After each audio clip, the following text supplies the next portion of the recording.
Around the NFL podcast. Carried NFL Network through the offseason. That's about right. From the Chris Wesley Podcast Studio. It's the Around the NFL podcast. Dan Hans is here with Greg Rosenthal, Mark Sessler. Here we are. Week 7. Later tonight, Mark Sessler and mystery guest will discuss Browns-Broncos. And that will be great. And then we have an entire slate of games, but not really because we got 6 teams on bye. So the schedule takes a little bit of a breather here, and that's nice, Greg. We get to focus up a little bit more on Sunday, and teams get to get healthy. That's nice, too. It does feel like a big weight off the shoulders for some reason. It's a big deal, but we're not doing the math thing anymore, where you figure out how many teams. Right, because it's a new equation at this stage. All right, here we go. Fresh math. 32 teams. 2 teams play already. 30 minus 6, 24 games. Divided by 2. 12 games to talk about. Math matters. Got it? You nailed it. Ha! You nailed it. Still got it, baby. All right, so good stuff. Greg, good job wearing purple today. You are a ally, as they say. Yeah, to give the listeners context, I think it's a Wear Purple Day. It's a Wear Purple Day to support the LGBT community, and you guys didn't. Right. Yeah, I mean, I also have a pin. Hold on. Right. Yeah, Mark and Dan were actually texting this morning, and they were like, I'm not wearing purple. Like, there's no way I'm wearing I feel purple. like it's a little showy, and Greg not only wearing a purple tie, but then a pin that wardrobe gave him. He doesn't even know what the pin means. It's like, what is Greg It means really? I'm an ally, something? and you're not. It actually, they said that. They're like this. If there's ever been like, such thing as a thirsty ally, it's Greg. I mean, we got like 7 emails about it. I wasn't gonna say a word. There was signs up around the building, and so you just do it. Right. You don't say anything. You don't make a big deal. You're the one making a big deal. No, hold on. Because you're insecure about your prejudices. Oh, he's mad. No, and also, I would just say as a note to the organizers. Can we just Like, do the whole do show anything. about this? Yeah, I mean, you're suggesting that like you know, Erica sent a fire text to us yesterday telling us that we must show up in purple clothes. And you did not? Well, I absolutely would. Right, I don't. all the more own reason to do purple. it. I don't own purple clothing. I look told you to everywhere. go to Target. What am I? What? You could go down to wardrobe and you could get In one of those little 1993, handkerchiefs. I had a Thunder Dan Marley jersey for the Suns. Don't know where that is. That was the last time I had something purple, so it's not personal. That's years. I ago. know, but And just you know I'm an ally and a supporter of you and the entire community. Right, your angle on it is aggressive, Erica. Mark, you told me to perish before the show. No, that was not connected to That was directly lifestyle connected, choices. actually. This is the last show of the Around the NFL podcast. We hope you enjoy it. Okay, good. Good job, Greg. Just having some fun. You are. Yeah, the next edition will just be me, Colleen, and Erica. It's going to be like split around the split ends. I love that. As All Colleen right. wearing purple. I survived. And we heard, by the way, that there's percolation out there that the Split Ends podcast is doing well, and that's fine. That the new podcast with Erica Tamposi and Colleen Wolfe has been successful. But I need a data dive. Gravedigger, can you get on the mic a second? And we got so many games to get to, but there's some important stuff we got to talk about here. Gravedigger, what's up? Hey, how's it going? Ricky, don't listen. I need you to do a data deep dive, analytics style, to make sure that the numbers that Ricky and Connie are getting off this podcast aren't shaving off the backs of our show's numbers. Absolutely. You're saying you don't want listeners tuning out of ATN just to tune into If Split our Ends. numbers are dipping in correlation with the arrival of this show, that show needs to go away. Executed. Especially the Tuesday show. I think that's when you can really zero in on. Okay, you could give Ricky the headset back, but just if you could do that for me, Gravedigger. It's a really good show though. We heard you, Aaron. Yeah. I mean, it's also taken over our Instagram page, and that's fine. Just it's heavily advertised. I have not missed an episode yet, so I would assume all Oh, my ATN God. listeners are in the same boat. Can I trust you for this? No, he works for her. She's his boss. You can trust nobody. That's true. All right, let's get to it. Week 7. Usually start with the primetime games, but they don't do much for me. I don't know about you guys. We'll get to them. How about Bury that? them. They're solid but unspectacular. So let's start with the draft. And this week, Greg picks number 1. I pick 2. Mark picks 3. Now, if you listen to the end of the Tuesday show, you'll know there was a trade that went down. Greg, to get back Chargers-Ravens last week, gave me 3 opportunities. This is the agreement to jump him at any point, and I get to use those whenever I wish. Greggy, I'm using one right here. Oh, wow. I'm jumping you, baby. Okay. You got I'm 2 jumping left. ya, baby. For what? Yeah, I'm curious. For what? Well, I wouldn't call it the A-plus slate of the year. But How about but I'm going to use it on the 2 best teams in the AFC North. Oh, okay. Oh, That wasn't my pick. Cincinnati Wasn't my pick. at Baltimore. There you go. We'll start right there. The Bengals at the Baltimore Ravens. I'm surprised that that's not your first pick, and I'm a little bit upset. I don't think you're telling the truth. No, That would've I 100% am, and I'll explain why All right. in a minute. Anyway, here we go. Joe Burrow, Lamar Jackson, first place in the AFC North on the line. And I'm so excited for this, Mark, because the Bengals are a great story, obviously, right now, and they are playing very well. They're playing well against good competition. Now this is a big test, though. You go on the road to Baltimore, who is playing lights out right now. They've won 5 games in a row. They just embarrassed the Chargers. So if the Bengals are indeed for real and a team that we should look when we start to look ahead and take a peek at the playoff picture and all that, is Cincinnati a nice story or an actual player in this thing? How they perform on Sunday is going to go a long way for me personally. Yeah, I think it's a chance for the Bengals to announce to everyone, for people that haven't been tracking them that closely, hey, look at us. We're spicy. Our bodies are spicy. We are a team to contend with. And you're getting a peak version of the Ravens. How did the bodies thing even get in there? Which bodies specifically? I mean, the That was pro an- athletes. I would a whole host Right, of them. like compared probably. to other teams, are they special? I think they do. They are Okay. probably Go ahead, Mark. spicier than ever physically. That one was just sometimes you'll throw bodies and things like that, but that one really stood out for some reason. because this team is standing out, and Got it. it's not just Joe Burrow and Jamar Chase. I think their offense is so resilient, though. There is something different with Burrow, who just wants the ball at the end of the game, and I think they are not. They talked about, Jamar Chase said that last week. The attitude in this locker room is, we will step on people's necks. We are going to take people out. like that. And that's not been how you've thought about the Bengals forever. And this is the acid test. And it's not just offense. It's Lou Anarumo, who Greg announced in our newsroom, mentioned his name on NFL Network. You're right. How often does that happen, Greg? Not too often. But this defense is the 5th fewest points allowed league-wide. They've been really good against the run. That's totally different when you play Lamar Jackson, and a Ravens backfield that, despite having like the entire cast wiped out, they've run the ball really well with some of those backs the last couple of weeks. They have, and yet I think they're going to need to throw it to win this game. I don't really trust that running game totally yet outside of Lamar. And I think if you look at the Bengals, like you said, a good rush defense.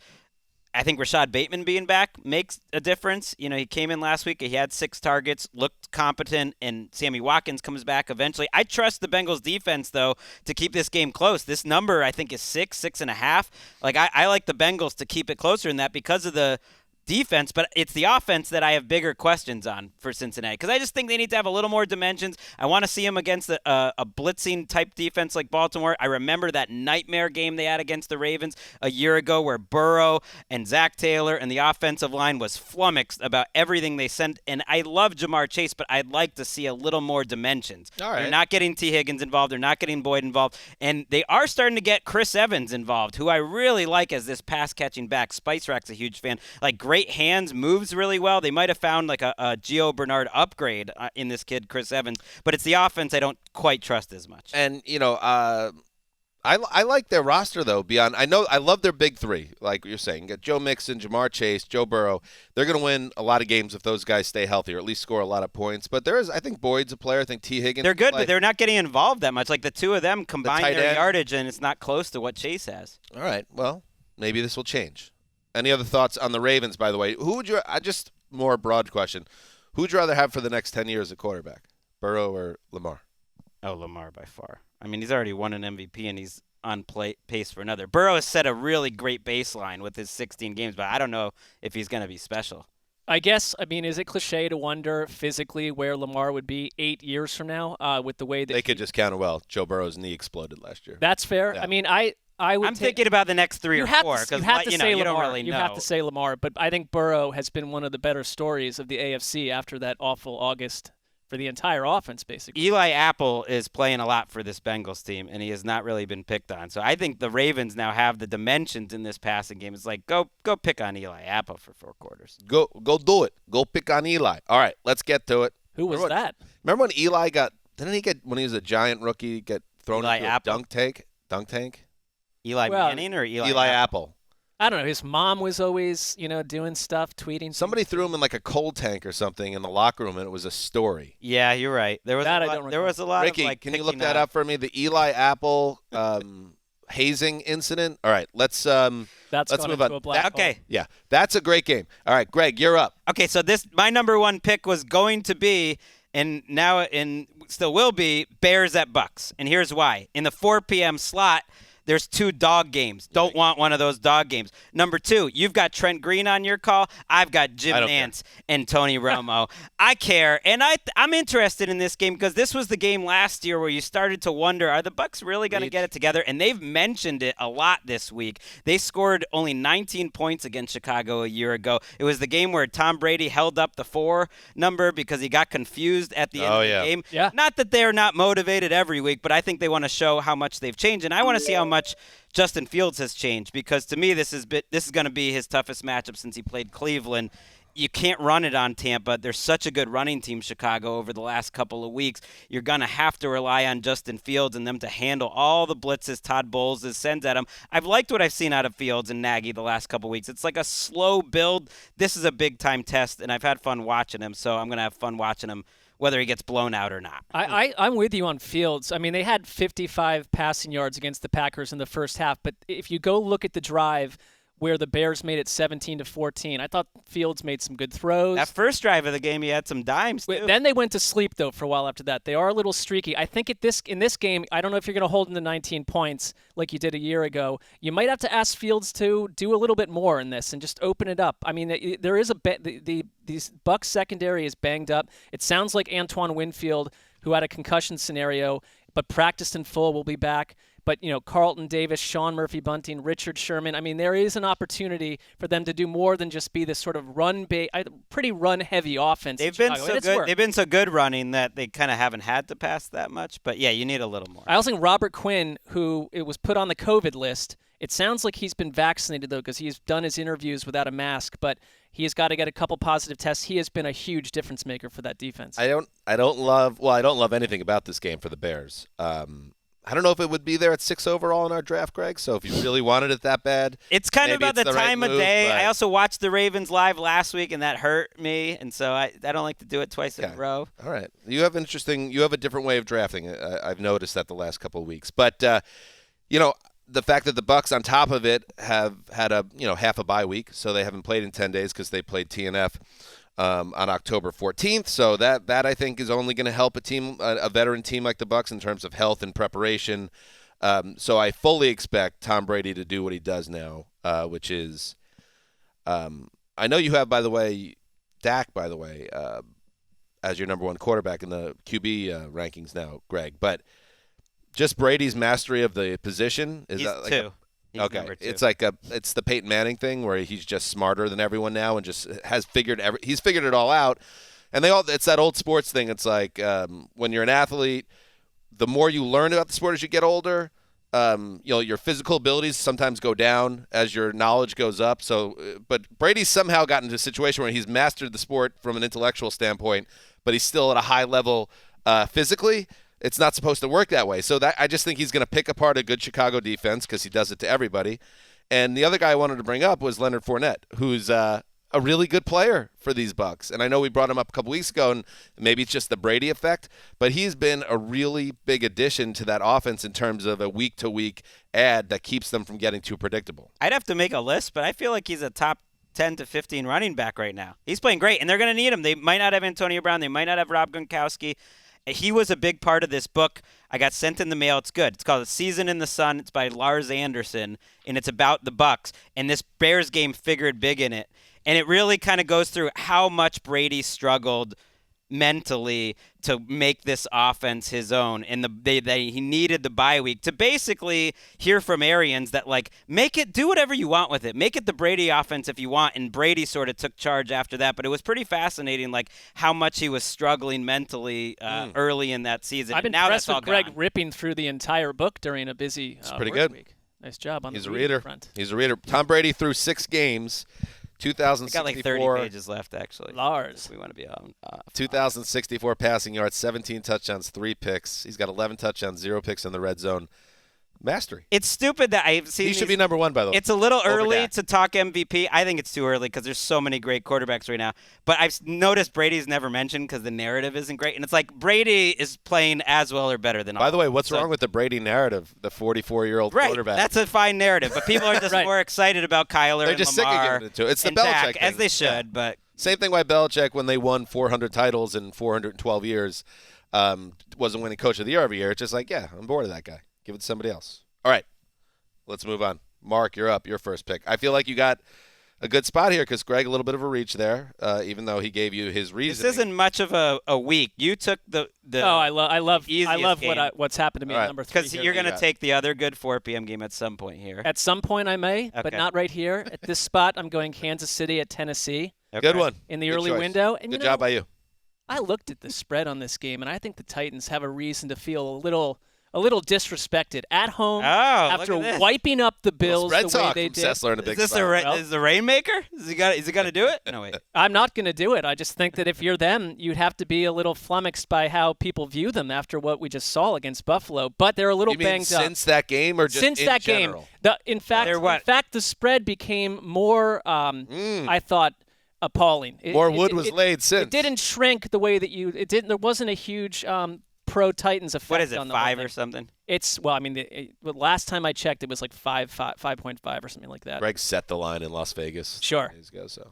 You're a little banged up, though, if you're Tennessee coming off that game. Obviously, Taylor Lewan, but Caleb Farley tore an ACL. Christian Fulton is on IR. So there's a chance here for the Chiefs to do what they do, which is roll up points. But they're still a team that, I mean, their rushing defense. I was talking to the Gravedigger before this podcast, and it's like there's hope for the Titans because you can go do what you do well. And I thought that's exactly what they did against Buffalo. Just lean on Derrick Henry and the rest of the crowd. And if you get a kind of game from A.J. Brown that you did, I mean, the Chiefs to me feel like they started the season as, remember when Cleveland played them, Cleveland has to be perfect to keep up with the Chiefs. Now it's almost like Kansas City's offense outside of Washington can't make the mistakes it's making, and it leads the league in giveaways. With the defense as porous as it's been. And I think the Washington game is a bit of an aberration. It doesn't solve all their issues on defense. They made some changes, though. You know, first of all, Chris Jones hasn't been playing. Sounds like he might be back for this game. He's going to maybe move back to his natural position, defensive tackle. The experiment of him at end wasn't working. You get Sorensen out of the... What do you mean, the offseason storyline with all the notebook leads about it's amazing what he's able to do on the outside? Yeah, it hasn't totally worked. He hasn't been as impactful. They got Sorensen out of the starting lineup. That seemed to help last week. They made a couple plays. Big move. I'm with you that it sets up well for the Titans to just steamroll them when they have the ball, but I will always take a great passing team over a great running team, and the Chiefs are a great passing team. They still lead the NFL in yards per drive, points per drive. Like, I feel like the turnovers are fluky. You mentioned Fulton, who had been playing really well for Tennessee, is out, and so they're short at cornerback, and I know the line maybe shouldn't be that big, but when it comes to the locks, you don't need to worry about the line. You just got to get the W, and that's why I'm locking up the Chiefs on the road.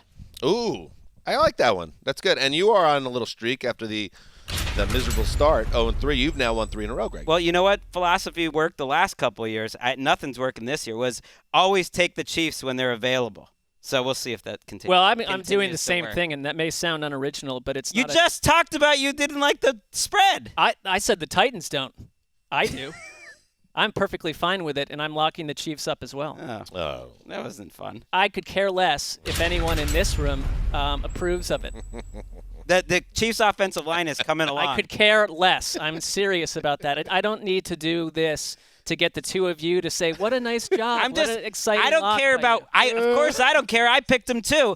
I'm saying you spent this whole preamble and you sent an Instagram video about how disrespected the Titans should feel. The Titans, and then you not Mark. You just locked up against them. I didn't. I didn't spend. That's I disrespectful. didn't go on a whole thing about how Mark feels. I now feel disrespected slightly by the two of you for your response. I've been doing some behind-the-scenes host stuff for the past 2 minutes, and I feel like Mark's mad at me. I don't think I even said anything in the last 2 minutes. No, because you did one of your after I announced the lock. Erica, who's annoyed at me for various reasons, doesn't do the lock sound, and then Dan's like, oh, it's like, what is that? I mean, that's like it was a totally absurd response. Hey, I set it. I set up. Hey, that boys, he had talked about the Titans. Boys, He was just let's supporting. just take a break. Let's take a supporting. breath. We're all together. Everything is okay. And also, did you know that there was questions about the physical treatment of second-year cornerback Prince Amukamara, a relatively small player who did not appear pleased to have been carried and deposited into the tub by hulking star defensive end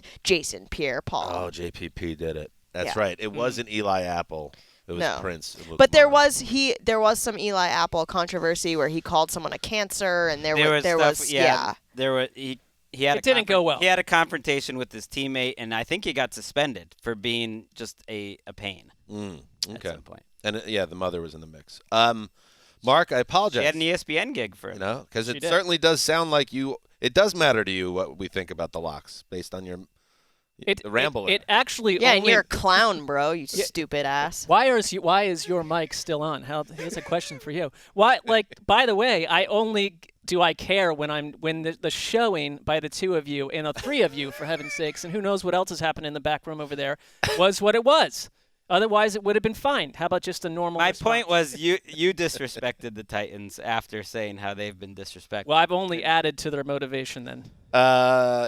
So Derrick Henry's going to run for a bunch of yards, but it's probably not going to matter because the Chiefs are going to score 7 out of 9 times. That's what I'm saying. Are they? Their offensive line is coming together. They were able to run in short yardage. I think they're going to be able to run the ball a little bit too. The whole thing with the Chiefs is I'm in the same camp as Greg a little bit. I refuse to panic because it's the Chiefs. But if they fell to 3-4, is that a mini crisis? I think that would be the last thing you would have expected. I mean, the fact that in that game, the 3 first half turnovers last week, and it was like, oh, is this the same thing again? And then they turned it on. Let's see if they can build some momentum. It's a big game for them. It's a big game. All right, and then they get the Giants next week, so the Chiefs have a chance to build some momentum if they could win. All right, let's move on. Mark. It is snaking, and you've got you fiery mother.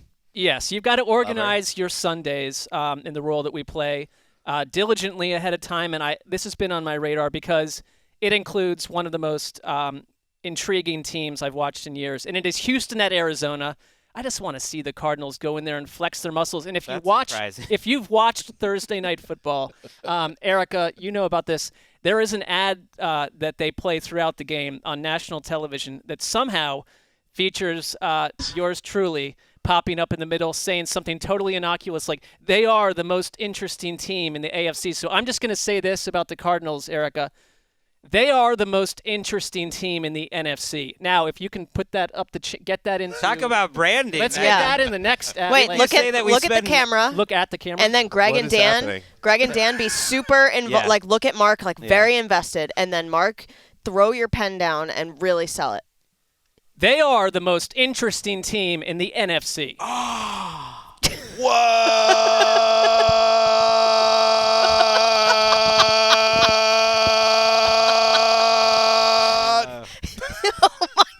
Money in the bank. Now Dan could squeeze in on the same. Yeah, Dan was ad for that. I'm not letting him have this. Get me in that. I'm in this. Cut me in that promo.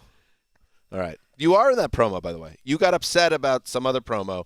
You're the only ATN face in that big-time NFL That makes Network it promo. so much more delicious to me. Pretty and good. it's, my kids saw it last week. They didn't know what was going on. So, and on the flip side, you've got. Maybe I need to make another secret phone call to get rid of that commercial. No.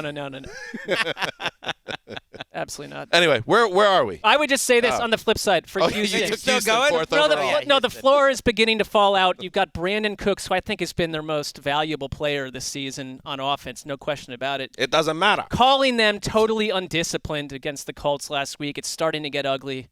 Arizona comes in and just drops a big A-bomb. So the story for me around the Texans is this Deshaun Watson situation.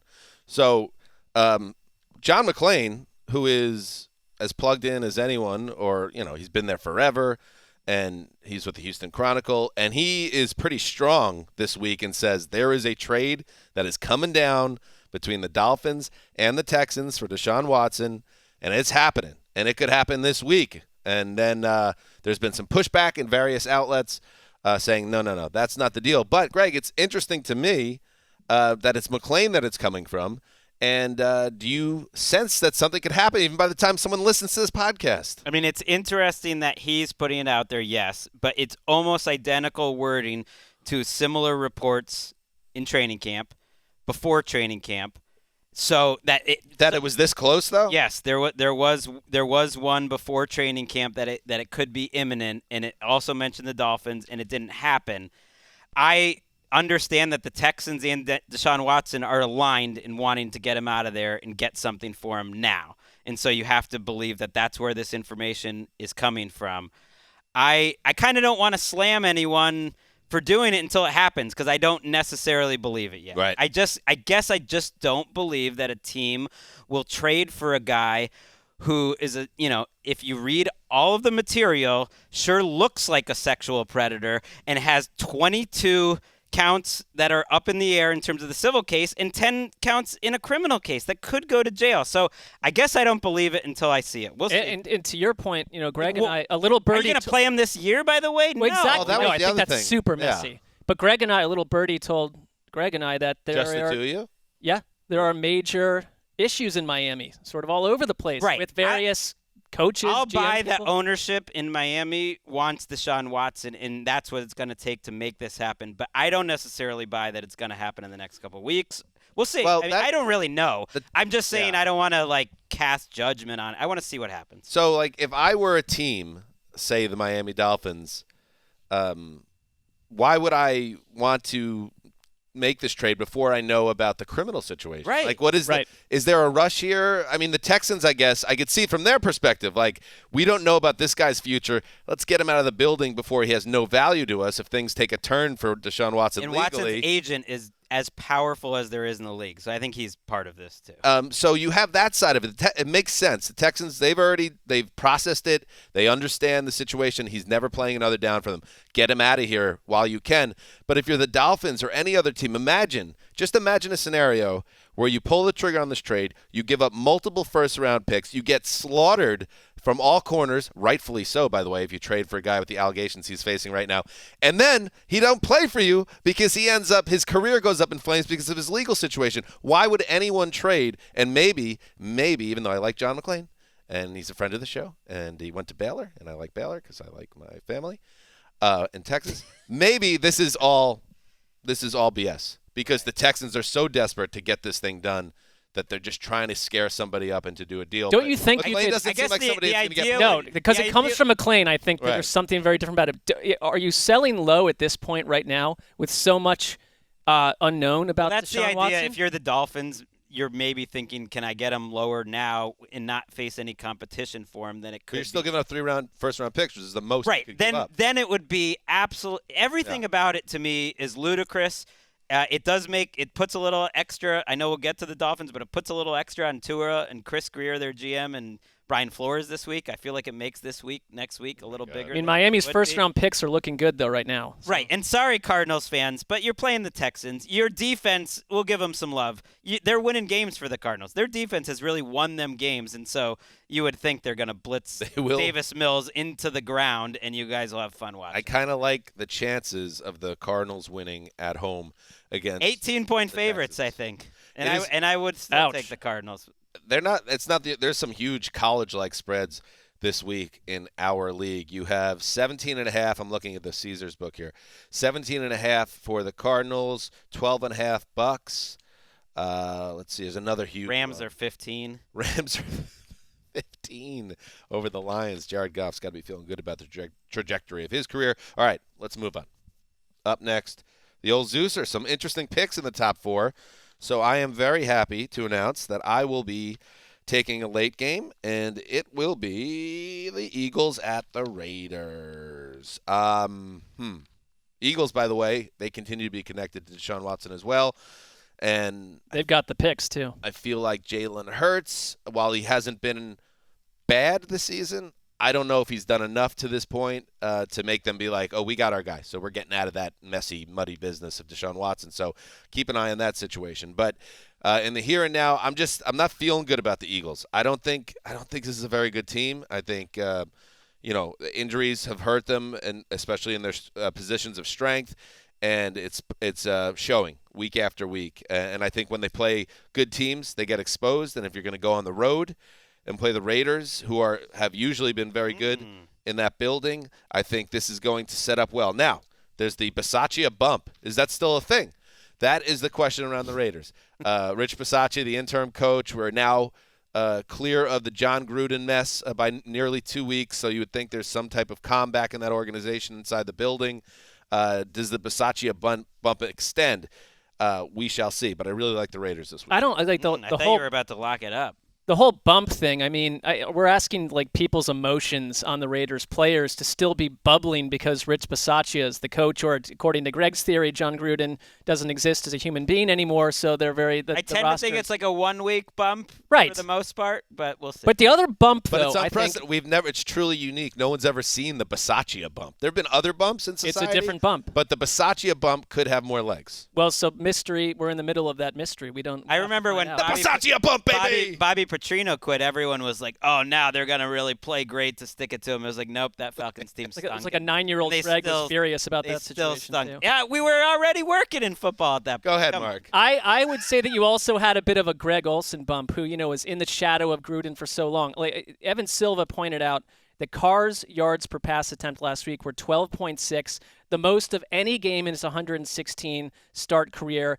They really leaned on play action a bunch more. They got a little bit better along the offensive line, I thought, in terms of the run game. Josh Jacobs said that something changed last Sunday, that lanes were appearing. I'm not sure that happens against the Eagles, but one other thing, the Eagles offense annoys me. It's been so streaky, and even you go to that Bucs game, they were completely, in a slumber for long stretches of time, and then, Jalen Hurts gets going fantasy-wise towards the end. They do have Lane Johnson back, who's been out for a personal matter. That matters a lot. That's huge. Against this pass rush. That improves 2 tackle spots. Lane Johnson, who said he was dealing with mental health issues, released a really interesting statement on it and appreciated the support of the organization as he got himself right.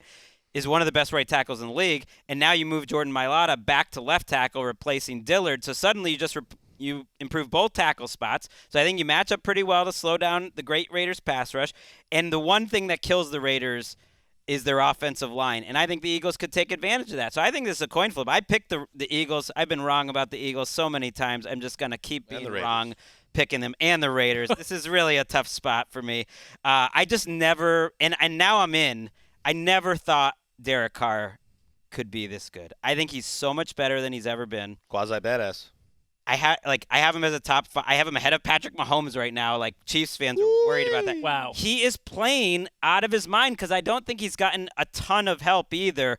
And you just got to look at how he's played in 4 or 5 of these games. It's been awesome. Their quarterback is so much better that it makes me a little worried about picking the Eagles. I believe in the Bisaccia bump. I believe in you talk about Greg Olsen, the Olsen Ole. Oh, wait a second. The Olsen, what is the Olsen Ole? Okay. You come up with another one. Well, but when you who else am I Ole, that's like a negative thing. The bull then hits. It's like Ole, it's just frisky. That's like a bad offensive lineman. Yanking that thing back. What is it, the mini curtain? It's also like a woman's the sash. face cream. Ole. Sash. So that's the Olsen Ole, and that's why I'm locking up the silver and black. Wow. Okay. I like that. Pretty good. That's fine. That's good. Doesn't anger me.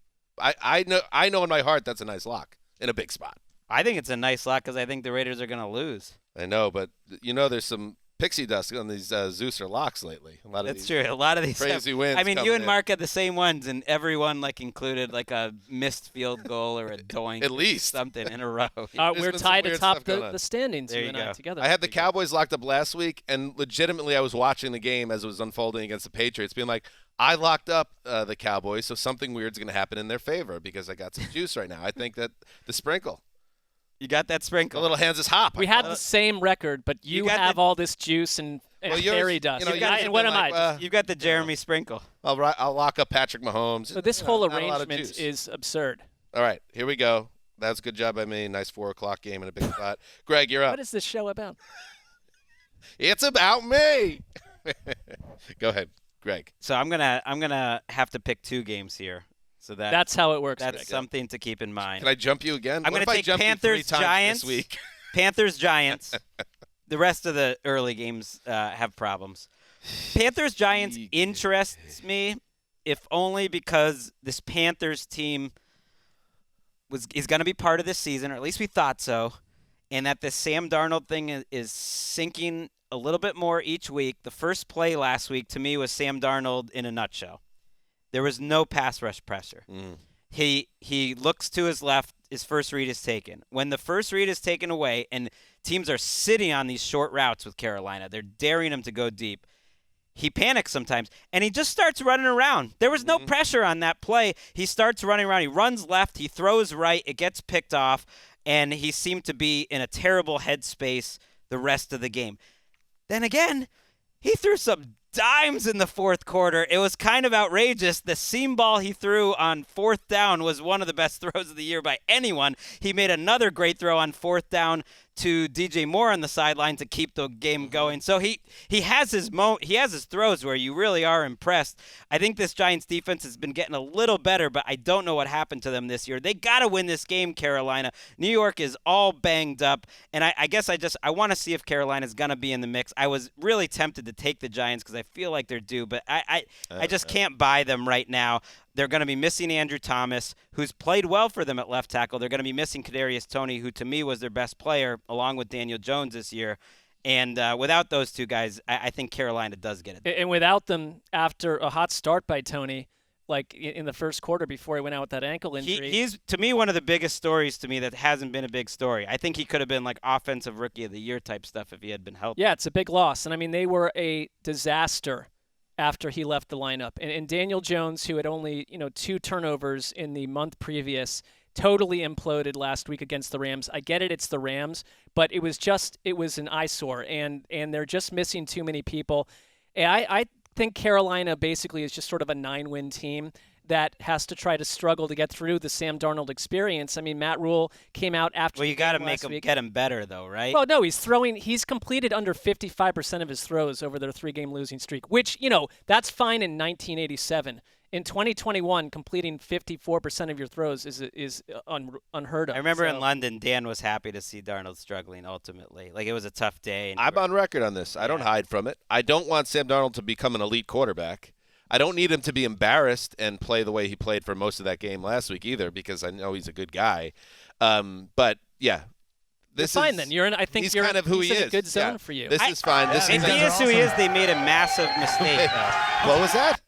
Yeah, these guys are awesome. All right, Sam, I got you. You should know that at one point, Darnold, if you didn't watch this game, was 5 for 18 for 99 yards with 6.5 minutes to play in the fourth quarter. Well, like that It was that ending bad. wiped out everything else we He would be needed saying that about to him. kind of Right. build off it. But even after that, I think Rule was steaming over the first 3.5 quarters because the quote he had after the game was, "We need to become or it was Monday, I think. He even had time to think it over. And he's like, "We need to get back to being a running team," which, by the way, Christian McCaffrey, another Carolina failure, as he's on IR right now, is not playing. And yet he's saying, "We need to be a run team."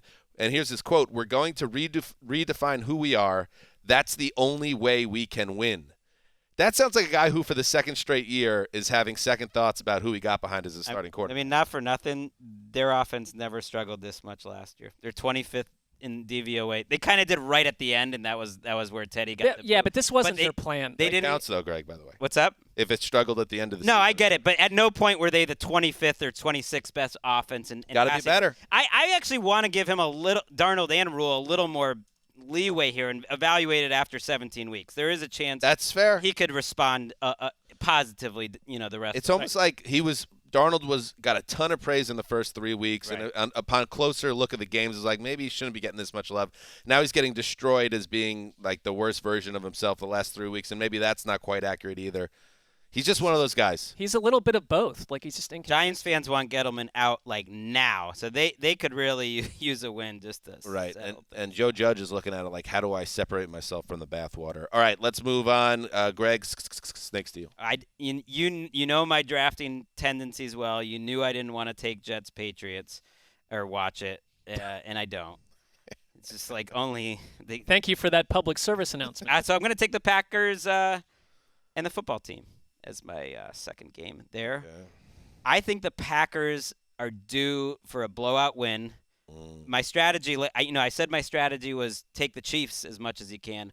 My strategy the last couple weeks is pick against the football team as much as you can. They're out of the bounds for locking them up this week, but it's a defense that's now moved Landon Collins to linebacker. Yikes. Ron Rivera had to have that conversation with him. I think if he wasn't guaranteed money, he wouldn't be on the team anymore. Chase Young has been good this year, but they play him so much. He's played like 50 more snaps than any other pass rusher, and so he's first in snaps, 20th in pressures.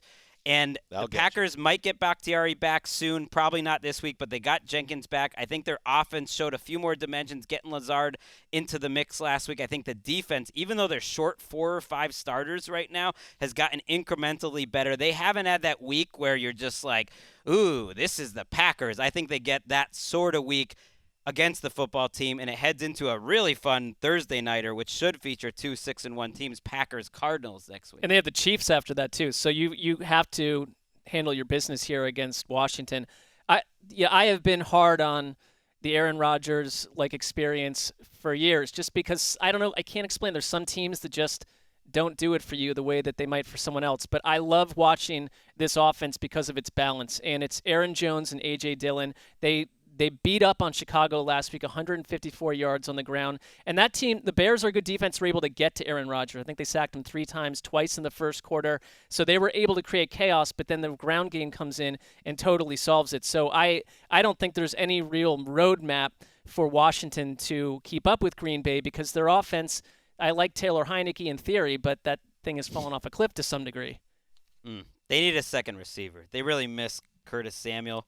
That's been a rough free agent signing. Logan Thomas, they re-signed to a massive contract. I think he's got about 100 yards this year. He's not even the leading tight end on the team. He's been hurt.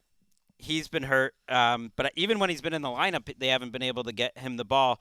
I also like that Aaron Rodgers kind of take a step back this year. Reminds me a little bit of Brady and Manning and Breeze when their offensive line isn't playing as well, and they're not quite as healthy on offense. He's kind of game managing and just trying to get better as the season goes along, laying back, not doing anything. You could crazy. read that he's totally disengaged, but I don't think that's what's happening. He doesn't seem too disengaged, does he? I mean, he's still, if you get rid of the week 1, which was a disaster, he's top 10 or top 3 in major categories across the board. Pass yards per attempt, 12 picks, 12 touchdowns, 1 pick since week 1, 117 passer rating. So very efficient. Yeah, not throwing not crazy, as showy. Yeah, not last a lot year. of. They signed Whitney Merciless. We should mention the former Texan, one of the all-time great Texans, Whitney Merciless. We should also. And they need some help up front because they're going to be without Preston Smith. They don't have Zadarius Smith, so they're going to give Whitney Merciless a spin. And just spinning back real quick to Carolina, Stephon Gilmore could play week 7. Oh, We yeah. didn't mention that, did we? You know who like that could use a little guy trade. like Stephon Gilmore? The New England Patriots. Yes, That would we'll get to that. really help that team. He didn't fit in with the culture anymore because he wanted money. We got to bring Jamie Collins back. Got to free up that cap That space is highly for annoying. Jamie Collins. It's happened What's 4 happening times. here? This is going to be a grisly blowout. We'll get to that, Greg. Washington has been a big disappointment this year. Heineke has been, struggling a little bit lately. The defense, it bothers you, Mark. You saw some people saying the Browns are one of the biggest disappointments in the league. The Washington football team. They're lucky to especially be that 2-4. They are very lucky. Very fortunate. They have been one of the worst teams in football. And also your boy, Scary Terry McLaurin is banged up, bad hammy. So that's You had another sandwiches on his performance this year. He's been okay, Ooh, but it's been his team. that You're in trouble there. I'm in big trouble. All right, up Forgot about that next, one. the old Zeuser. Didn't count on Heineke for 17 No. wins, you know.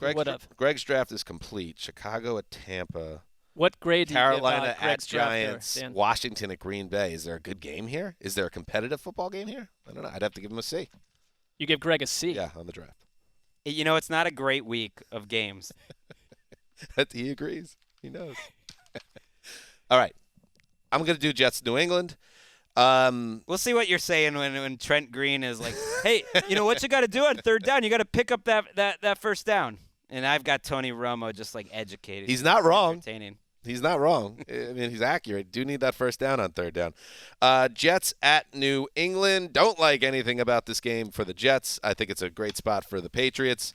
But the Patriots are also kind of hard to figure out, like, who are the Patriots at this stage. We know they're not a great team anymore, but I don't think they're a bad team either. They could be potentially have a chance to continue to progress, and I've been on the record with this, Greggy. I think that Mac Jones has been pretty good all season, and I like what I'm seeing from him. And I love that even in the after the pick six, that he goes right back on the field and he connects with Bourne on the 75-yard touchdown. And I believe it was Robert Saleh that said this week a study of the Patriots game plan shows that they're opening up the playbook little by little for Mac Jones, and that is encouraging. He's gaining the trust of Bill Belichick and Josh McDaniels, and I think he's going to have his way with the Jets defense. Now, the Jets, the first time these two teams played, they're playing twice here in about 6 weeks. The Jets pass rush got home, so that could change things potentially. But I just think that Mac Jones will make plays. They're going to score some points, and there's no reason to trust the Jets on offense right now. Well, and the last time they played, they picked off Zach Wilson 4 times, who I look at this offense, and it's like I would just say at this point, can we just see more Elijah Moore? Can we just start to see any remnants of the Shanahan attack that we talked about? I don't think Robert Saleh has the pieces, obviously, to win, but I don't know what kind of grade you give this entire coaching staff after this stretch of play. It's not a good one. Offensively, it's rough. I'm not that confident as a Patriots fan going into this game. They haven't shown like that they can dominate. Even that Jets game was all about Zach Wilson imploding. Now, maybe that happens again. I think this is an important game for Saleh and Wilson. They're coming off of a bye. They've gotten 2 weeks to prepare for it. Show some progress. Zach Wilson, in 3 games out of, 5, has been the reason they lost. Like, he has not given them a chance to win. I think for the next, 12 games, don't be the reason that they lost. Maybe you could more be than sometimes.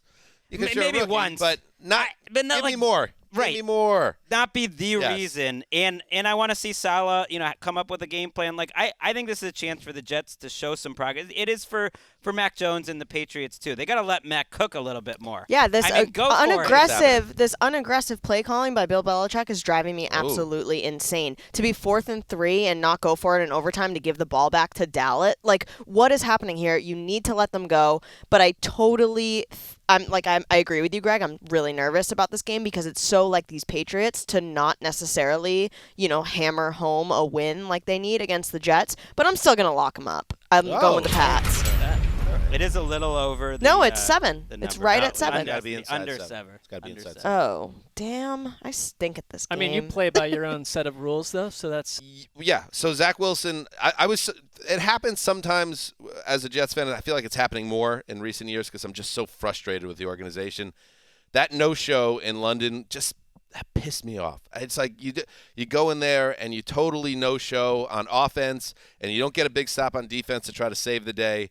And it's just too much of this disappointment. I need something to hold on to. I need something to build off. And giving me one win against the Titans, that's not going to make me feel good. Beat the Patriots.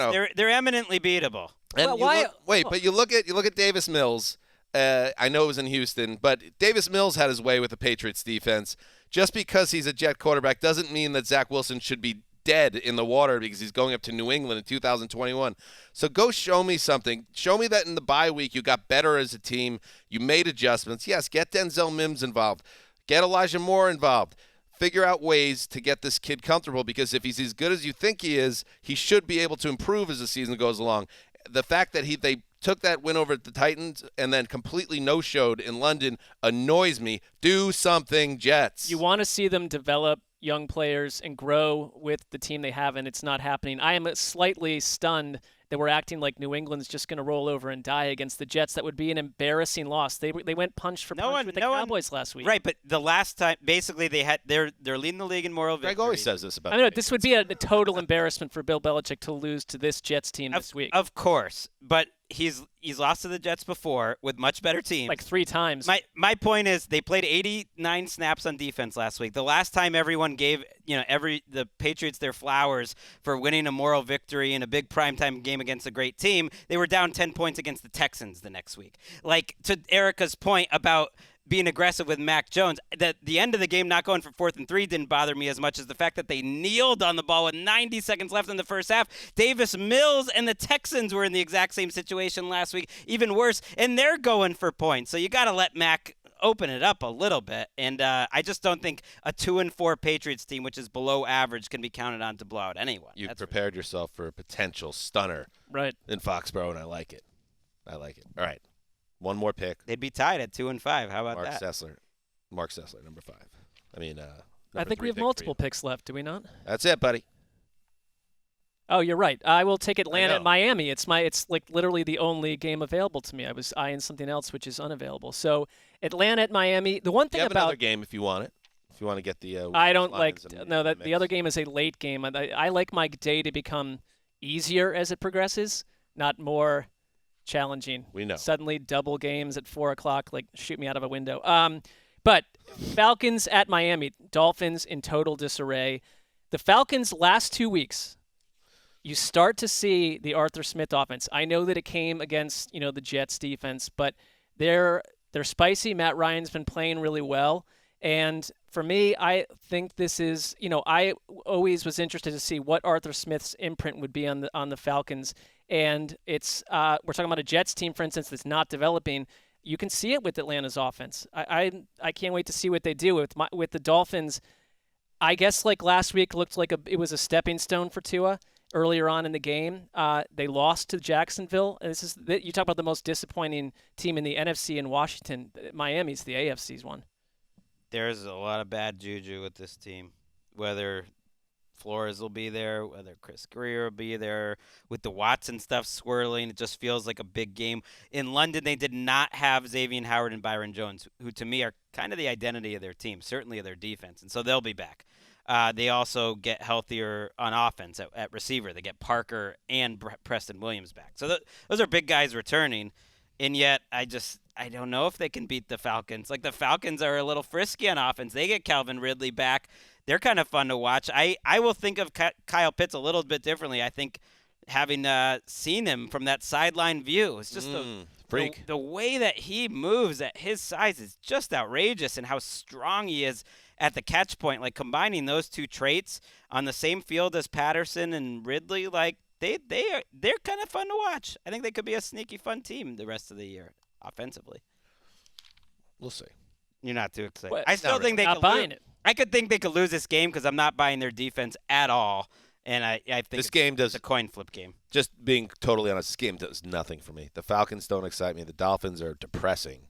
Well, thankfully you don't have to remember that Cordarrelle Patterson shove that he had on the side. That was exciting. That was thrilling. I'll never forget it. But that was some veteran quarterbacking we saw live. Like, the way he moved in the pocket and was just like seeing it all. It was some like, and maybe he could do it again here. But I think I don't know. I feel like he gets exposed a little bit in modern day Matt Ryan against good competition. But luckily for him, the competition. But I completely stopped trusting like a Miami defense that a couple weeks ago I thought might have a way to get in the grill of any quarterback, and like they've Tua has to be annoyed too. Completely fallen apart. Tua has to be annoyed because it's like, I'm still very young. I was injured. I came back. I played well, and then this entire week and this entire organization is all about bringing in this guy to trade for me, and the reports that the Texans have zero interest in me, and it's just like, this is hard. This NFL life has not been so enjoyable. This is not what I signed up for, but I guess he's paid. He was missing 3 wideouts a week ago. Their offensive line is a D- disaster. I mean, it's not an easy place. Maybe the one team, though, that you don't need much of an offensive line against. Finally, before we get to the primetime games, the Detroit Lions at LA Rams slaughter.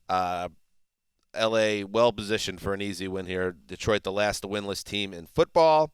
I know they've been competitive a couple of weeks, but this doesn't set up well for them. I want to give Sean McVay a little bit of credit for manning up and acknowledging that he did not treat Jared Goff well on the way out the door. That never sat well with me, the way they handled the end of that season. The press conferences, there's a different way to go about it when Goff was a former number 1 overall pick who thrived for you for a period of time, that helped take you to a Super Bowl, and then you were like all cutesy about it, and then, buddied up with Stafford and Cabo and then said that never happened.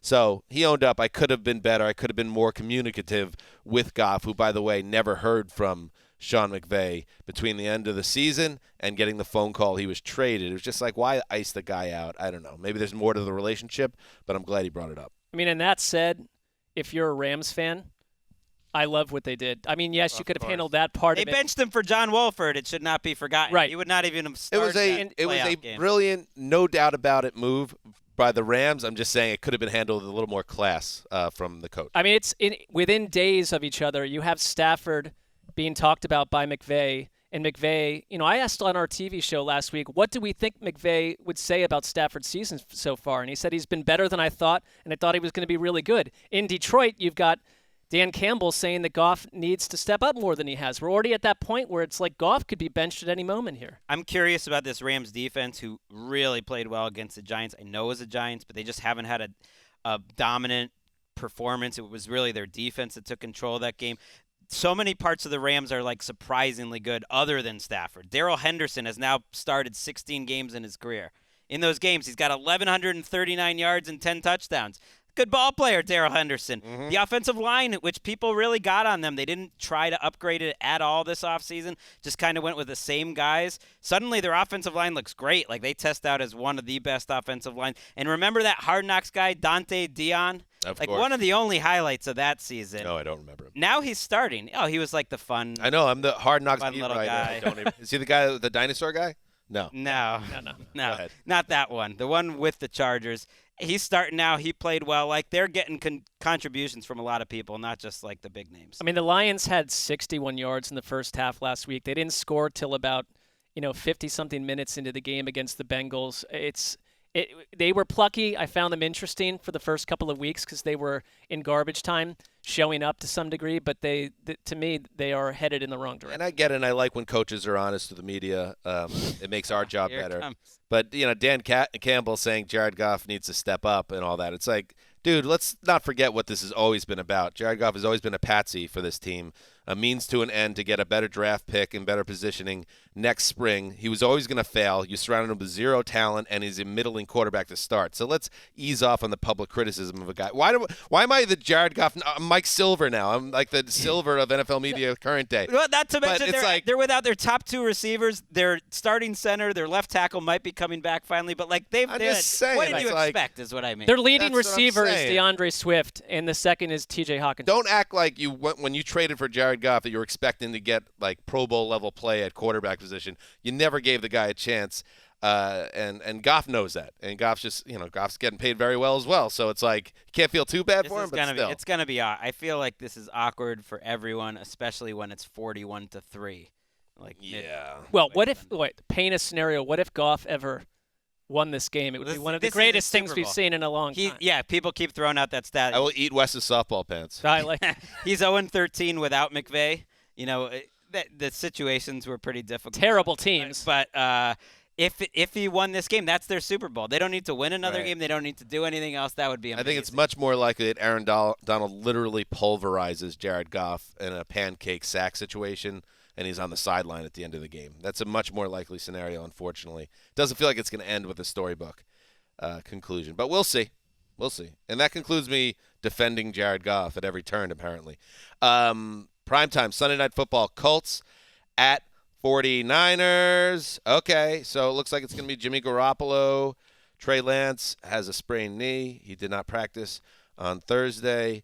Garoppolo is practicing. He has the calf issue, so he'll probably be the starter. And they welcome a Colts team that I thought Sunday, watching Sunday's game, they really looked like a team that was coming together a little bit. And then you think about the Monday night collapse against the Ravens and be like, okay, well, 3 great quarters there. 3 awesome quarters in that game, 4 awesome quarters last week, and even beyond that, Mark, Carson Wentz, I think Paris Campbell went down with an injury, which is unfortunate. But T.Y. Hilton's back, and they're bombing it downfield, and he's looking like 2017 Eagles. Carson Wentz like, okay, put in Jonathan Taylor here, and we're cooking a little bit. Yeah, they're averaging 9 more points per game and 100 more yards per game over the last 3 weeks. Wentz has had 2 of his 3 highest single-game passer ratings in weeks 5 and 6. And right, if you look at that Ravens game, yes, the collapse was a mess. Love the way they responded last week. But the first 3 quarters showed you the kind of team that no one's done that to the Ravens, not that way. And like you've got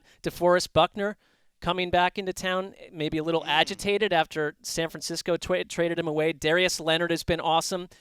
For me, I find the Niners kind of sucking as the most depressing storyline around. I mean, they genuinely raised my excitement over the season, and Super Bowl teams do not lose 3 games in a row the way they've lost. And I don't think that with Trey Lance, we're there yet, whether he plays or not. I mean, and Jimmy G has a very identifiable ceiling. Who are you guys taking? Because this one, like the Colts have just looked like a better team than the 49ers, and yet the 49ers have to win this game. You know, this is Jimmy Garoppolo's last stand, potentially as starting quarterback. You're right. That Buckner trade has not worked out very well for San Francisco. They drafted Javon Kinlaw, who hasn't been great, is injured right now.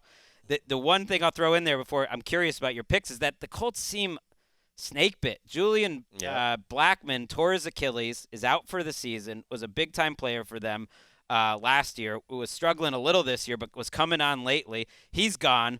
T.Y. Hilton re-injured or got a new injury. He's out of practice with a quad injury. He didn't practice Thursday either. Braden Smith hasn't come back yet at tackle. Rock Ya-Sin, who's a starting corner, has also been hurt. So this team's been pretty snake with these injuries. I mentioned Paris Quentin Nelson's still on IR. We don't know if he's going to be back. It's a lot of Campbell's injuries. on IR. He hurts his foot after scoring a 51-yard touchdown. So it's a coin flip game because of that. I am so unimpressed with the Niners to date this season.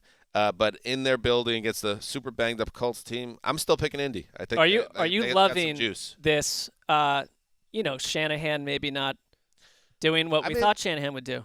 Specifically, it's a big moment for him because the hero worship of the guy was always a little weird to me because he's had one good season. And it's still that case. You know what's funny is I just never understood it. You've talked about him, Mark, as a guy lording over a dynasty. I literally said they're going to win multiple Super Bowls. How about multiple winning seasons? All right, but I've also called it the most depressing storyline, so I'm equally annoyed by it. But I'm not like pumped about it. But it's like, this is like they're kind of like this under Shanahan. This is who they are, kind of. Go ahead. It's similar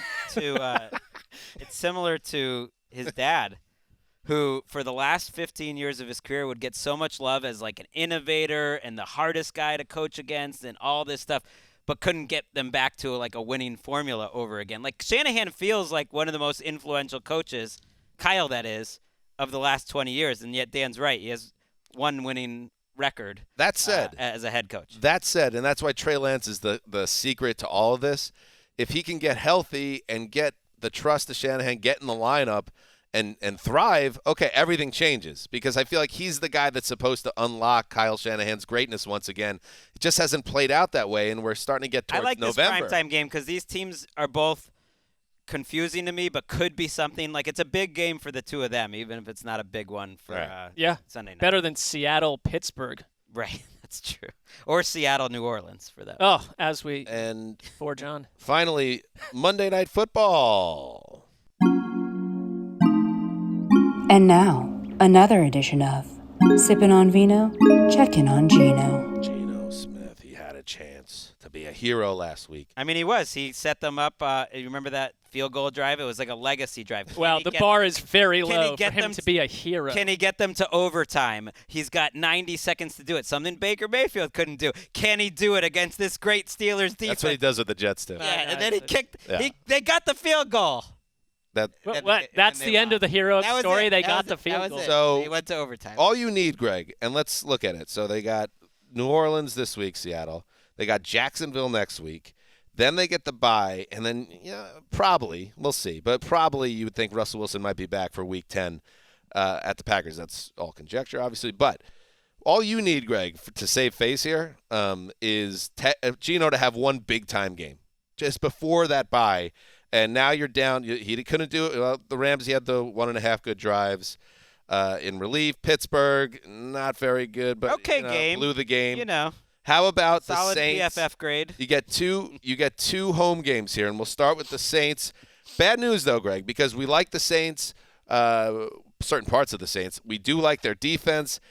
If you're the Saints, you're feeling good because you have a bye week. You got a great coaching staff, so you're going to be coached up, again, getting healthy, and now you get Geno Smith.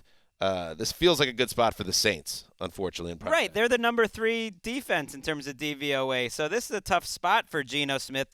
Carson's hurt, and now they might have lost Collins too. The Seahawks seem like they found something in terms of their run blocking in the second half of that game, and that would certainly help Geno out. But this is a tough Saints team to run against too. Like, I don't see them winning with the approach they took against the Steelers. They're going to have to be a little more aggressive offensively, and it's going to be tough because you have in Marshawn Lattimore the rare guy that you think can match up pretty well with DK Metcalf. I know Lattimore had that 1 or 2 plays against the Giants that went sideways. Other than that, I think he's the best cornerback I've seen this year. I think he is having his best season, and he's the key to that defense. It's a tough matchup. And, Quan Alexander back at practice, Marcus Davenport. I mean, we'll see who's available. Traquan Smith Will Lutz, back at practice. Smith. Will Lutz. They got a lot of reinforcements they're getting healthy. coming. So I to me, because personally, I'm not saying that you guys have to do this, but Sure. I am personally forking the Seahawks. They are out. Ooh, a personal fork. Well, I'm not announcing that you can join me, but they're out of my. No, you know why I'm not? It's been a nice, almost Seahawks. decade run with Russell Wilson and Pete Carroll, but I'm not even sure that Russell Wilson won't be the Saints starting quarterback week 1 next year. Here's for new why. listeners, we haven't forked a team in years. An old segment where we would all have to agree, all 4 of us. You guys would get infuriated when I wouldn't fork teams sometimes. That Right, but play it's it too safe. It's a personal forking, so I don't care what anyone else We haven't thinks. done the segment in a long time. You are saying they have no chance to make Zero the playoffs. chance to make You are the putting you are saying you will donate to charity if they make the playoffs. I am not saying I'll donate to anyone, but that is how it's worked in the past. So I'll donate Oh my something. God, Mark, stop it. I think, Mark, I think that was a mistake. I think that was a mistake because the NFC is very top-heavy. It's going to be a little dirty down there in the wild card battle where you don't need to have a big season. You might maybe even 8 wins. Who knows? Get you in the playoffs, 9. And if you can even if you lose this week and you beat Jacksonville next week, you get to the bye at 3-5, and then Dangerous comes back and they heat up with Dangerous. I think it's gonna. I think it was a precise hit. You're gonna be sweating. I don't know who the girl is telling me to stop it. She can stop it. No, I think you like that. I do like it, but I can counter back. Oh my God, Mark, stop I think it. you really like that. It's frags. I think they maybe found Ooh, good one. found something last week in Trey Brown, the rookie corner. Between him and DJ Reed, that might be a good combo, and Adams is playing a little closer to the line of scrimmage. Okay, maybe you find some things there. Adams have a sack it? Pressure? Where are we at? He certainly had a pressure in that game. What was it? The interception, the thing it fired bounced into off his face yeah. mask. It's like, dude, make a play. Bounced Right, off the and this head. is a quarterback, Jameis Winston, that I think Sean Payton has seen the light that he's going to have to trust Jameis a little more. But Jameis, throw the ball, get rid of it. On PFF, he faces the highest pressure percentage of any quarterback in the NFL, and that is not a reflection on his offensive line. That is a reflection on him holding the ball and patting it. He's got to get rid of it. He's inviting all this pressure, and Sean Payton's getting driven a little crazy. Alvin Kamara, 15 catches on the year. It's not even thrown to him. Ride that Jameis coaster. And that was another edition of Sippin' on Vino, Checkin' on Gino. All right.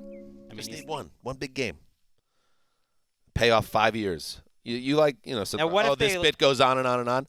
Your Geno bit's been going on as long as almost any bet on the show. But this will pay off with a big performance in primetime. Now, what if they lost 34-31, but he plays great? That's fine. That's a big I performance. think that totally checks out. Okay, I'll take it'll that. be better if he's the one that leads the final field goal drive or touchdown drive. But if he plays lights out and they just get beat in a shootout, that counts as you being right about Geno. Jameis Winston versus Geno Smith.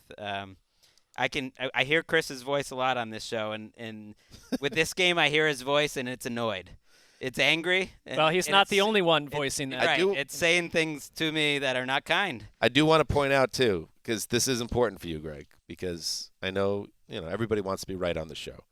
And you've went to bat for 3 quarterbacks repeatedly in the show, and especially this summer. Many more than just 3. But in particular, where it's been polarizing, where you've been on an island, Jameis, Teddy, Geno. You need at least one of these guys to come through by the end of the season. I mean, depends what you define as come through. I think we know where they are at this point in their career relatively. I think Jameis Winston is going to lead this feisty Saints team to a fun season. This is a weird team. I'm kind of fascinated. Playoff season? Yes. Fun. I think they're going to make the playoffs. By the way, and I should say that Jameis Winston, by the way, is 12 touchdowns, 3 interceptions. That's great. His passing rate is good. He's got the season. His numbers are pretty good, his baseline numbers. So that is an improvement, but we'll see. There's a lot of football to go. He's had some rough ones as well. All right, before we go, the Wesley brothers, just rife with drama inside that family. And if you think this is something new, then you don't know the way the family is constructed. This is a family that, when they were young, Mama Wesley, there's so many mouths to feed. She would bring home a piece of raw steak and send the boys into the basement and throw it to the bottom of the stairs and say, "Eat up." That's how it worked. And that was dinner. That was Sunday dinner. And it was no holds barred. It was clawing and biting and scratching and punching and kicking. Poor Larry was just a baby. Went hungry. And some of the brothers are much taller than others, so you could tell kind of who were winning those battles back in the day. Exactly. So the fact that they've been scuffling in this particular game, the Locks Challenge, not surprising. But it should also be known they're doing very well here. With this week's pick is Nick Wesley. Hey guys, Nick here again. Just want to let everyone at home know, in case you already didn't, that's 4 in a row for the Wessling brothers. And just to address Larry's so-called spite pick last week, it's a good thing we didn't let him lock up the Browns, since they got smoked. And we were all 100% on board with taking the Jaguars over the Dolphins in London. So on to this week. Once again, we couldn't come to a consensus. Really chewing so we took everyone's second choice. So we're going with the Kansas City Chiefs and the Tennessee Titans. I know what you guys are thinking. The Chiefs' defense is weak, and Derrick Henry's an absolute bulldozer that's going to run right through people. But reports of the Chiefs' demise have been greatly exaggerated. Patrick Mahomes is going to round into form this week. And that's why we're locking it up. Good day. Good day. I mean, they might want to get on Larry for how he chose the game, but you know what? Larry brought a lot of energy, a lot of entertainment to his read. I think Larry right now, number 1 in the Wesleyan. Well, I don't want them to. Rank. Well, wait a minute though. I thought that was a nice, calm delivery. We don't need there. affectation for the Wesley brothers. They should be who they are. Nick is usually pretty charged up. He's been doing great. I'm just saying, if he's going to take a shot at Larry brought it, and so I just wanted that to be known. I mean, you're stirring the pot a little bit, but I understand. That's absolutely true. All right, so you guys all took the Chiefs. I know. I don't feel good about that. Fearless warriors. Erica, what are you settling on now? Did you? So yeah, I mean, I thought it was 7. Just take the Chiefs. So No. Let's all go down. Everybody take the Chiefs. No. I will take the Ravens over the Bengals. Hey, get Grave. Okay, is that it? Is that? Yeah, it's just 6. 6.5. Okay. Yeah. Gravedigger, get him on here. What about this, Gravedigger? What about all these jabronis locking up against the Titans after that performance on Monday night? It looks like you guys are trying to end your streaks. I don't know. It's kind of crazy. Yes. What? That was a victory for you? No, because Gravedigger doesn't usually drop a hammer, and He he doesn't just dig buried that you. grave. Yeah, he just. I don't feel touched by a hammer or anything. He just 6 feet under. You just got the Bunsen burner blowtorch. I feel nothing from the Gravedigger in a big spot. But Mark, this is you're the so rare time when crazy. Greg and I are on the same island, and an uneasy gotta be alliance between Sessler and Rosenthal. Always And the best. Wesleyans. Too many. I always thought it was silly when we have the same picks. All right. And meanwhile, I got the Versace bump. I got the Olsen Olay. Got that going on. I mean, The Zeuser Zoom. An Olay is not something you want. Got your Olay it's right like, here. Hey, come. you've got a hit bull our coming quarterback. at you. and Yeah, these come here. people are You think you got me impaled. figured out. Bang. You haven't. You went right through the old curtain. Like a third of them wind mini up curtain. dead. They both Right through the mini curtain you go, Bull. You guys are out of control. All right. We'll be back. Oh, wait. Can I say one thing real quick? Oh, here we go. What I'm thanking a listener named Benjamin David Dawes who That was sent my favorite these moment of the lollipops show, was to the reaction to Mark saying, "I have one more." Seriously, this is a very nice listener, Benjamin David Dawes, who sent lollipops. Nice. Dan, you've had one already. One, but he didn't send me the lollipops. Okay, So- do I have some for the kids? Can I bring some? I'll happily give you some. Okay. This one is very, very Then cherry. I like you it. know what? I do. Oh, wonder, you didn't even pick a purple one. You didn't even pick a Ooh. grape. Oh, that's not. There was not one. I am an ally. We previously had someone send us lollipops where one of the flavors was breast milk, and I'm not that.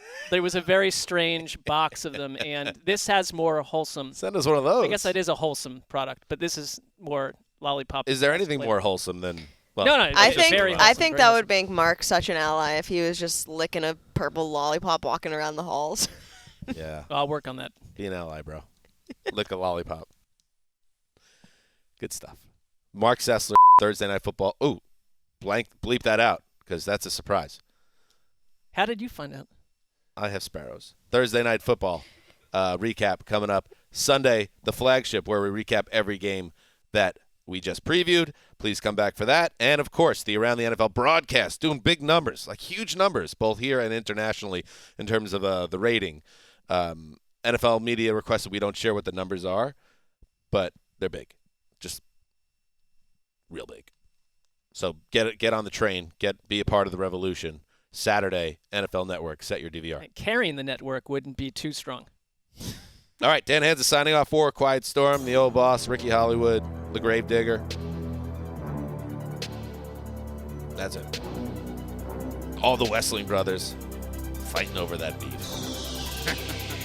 Heed the call.